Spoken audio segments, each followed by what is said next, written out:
Hello everyone, it's Luke1 here, back with my second movie review, and I just did a review for you guys on the first of 3 Sam Raimi Spider-Man movies, and now we're going to be doing a review for Spider-Man 2.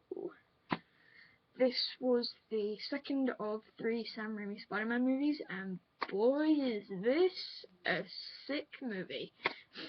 By sick I mean it's awesome, just in case there's any confusion. Okay, so let's begin with the story.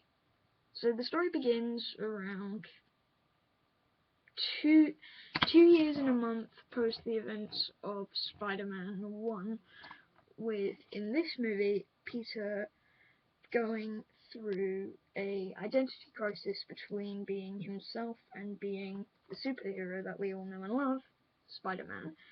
So as a result, he ends up sort of having to juggle a lot of stuff around in regards to his identity, and he's being shunned for all of the good things he does, and he does try, but his efforts ultimately fail. So we learn that Harry, the father of Norman Osborn, is actually now taking his father's place as head of special projects at Oscorp. And later on into the movie, we are introduced to Dr. Otto Octavius, who later on becomes Doc Octopus. Anyway, so we then see a bit of some of Peter's intelligence in regards to science, because what Otto is working on is an experiment for fusion.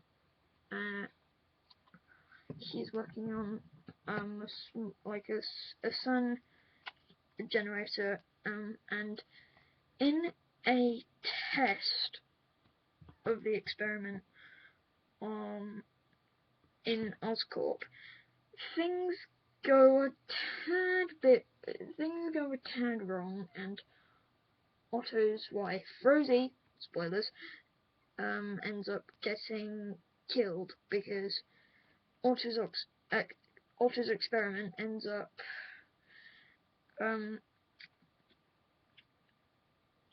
attracting numerous objects towards it, and everything sort of goes a bit wrong, and there are like shards of glass flying in the face of Otto's wife Rosie, and she dies. So during this experiment, Otto has 4 mechanical arms welded onto his body, and then we have again more of the identity crisis with Peter, and well, with Otto he becomes Doc Ock. But anyway, back to the whole identity crisis. When during Peter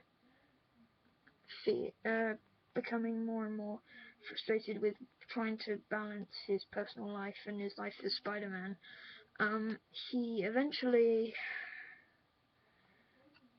ends up starting to lose his powers, and so it's then he decides to go back to being Peter Parker, and that does help with him for Peter, because he ends up getting good grades at university. He shows up at MJ's play.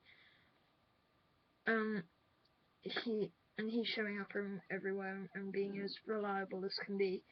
But whenever he sees police cars drive past him or someone in need of help, he feels the need to help but ends up ignoring it. But due to his acting on responsibility, and in the end through his talks with Aunt May,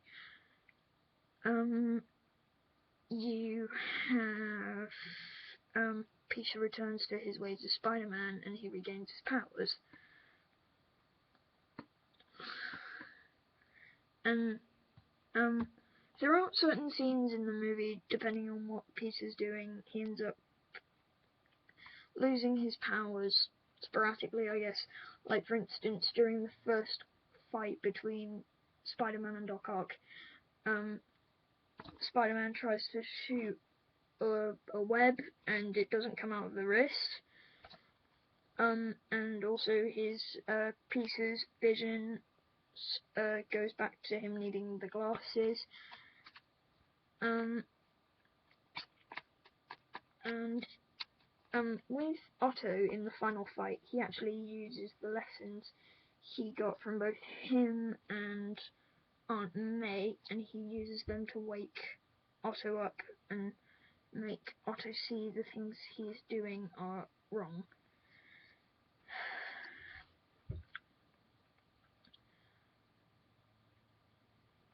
Oh, sorry, I'm just running out of stuff to say. So that's also towards at the end of this one, Peter actually is revealed to be Spider-Man for MJ, because MJ at the end of the movie sees it's Peter who has been Spider-Man. And at the end there's a whole cliche thing where MJ runs from the church to Peter's apartment that I don't know about you, but that was a bit cheesy for me personally. Then okay, so that's pretty much the story. For the casting, everyone is perfect. Oh wow.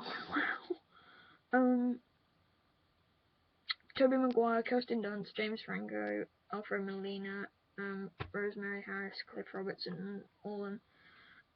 Alfred Molina is a new addition to the cast. He's the one who plays Otto Octavius, aka Doc Ock, and he is very, very, very, very good for the role. I'm going to say. In terms of the action, damn, this is a sick movie. The fights, there's the bank fight, there's the train fight, and then there's the fight where Peter's stopping Otto from making everything in New York become in oblivion, pretty much. In terms of action, it's brilliant, especially the train fight. Oh, that train fight is just so epic. I love that scene. The score by Danny Elfman. It's brilliant, as it always has been.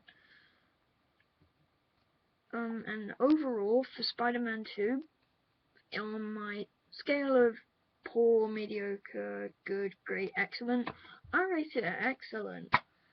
So this movie, there are some scenes in it that I think are too dark, considering the primary tone of the movie.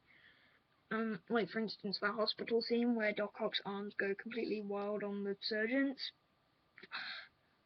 That was dark as heck. That was employment of the Evil Dead trilogy, which was another trilogy that Sam Raimi was known for. Yeah. And there are also some questionable scenes that probably would be better cut out. But aside from that, this is still a really good movie. I am going to give this a 9.5 out of 10. Because it's a damn good movie. Do I recommend you watch it? Damn yes. So for any who haven't watched it, go and get it now. You will not be disappointed. So anyway guys, that was my review of Spider-Man 2. I hope you guys enjoyed, and I'll see you next time. Bye bye.